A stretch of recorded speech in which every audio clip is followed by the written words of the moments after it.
بسم اللہ الرحمن الرحیم۔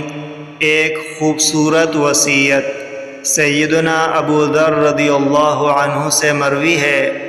وہ کہتے ہیں، میں نے کہا، اے اللہ کے رسول، آپ مجھے وصیت کریں۔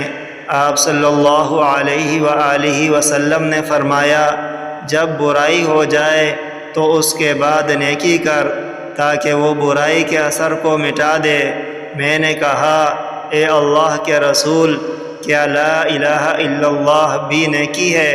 آپ صلی اللہ علیہ وآلہ وسلم نے فرمایا، یہ تو سب سے زیادہ فضیلت والی نیکی ہے۔ عن ابی ذر رضی اللہ عنہ قال قلت یا رسول اللہ اوصنی قال اذا عملت سیئة فاتبعها حسنة تمحها قال قلت یا رسول اللہ امن الحسنات لا الہ الا اللہ قال هي افضل الحسنات۔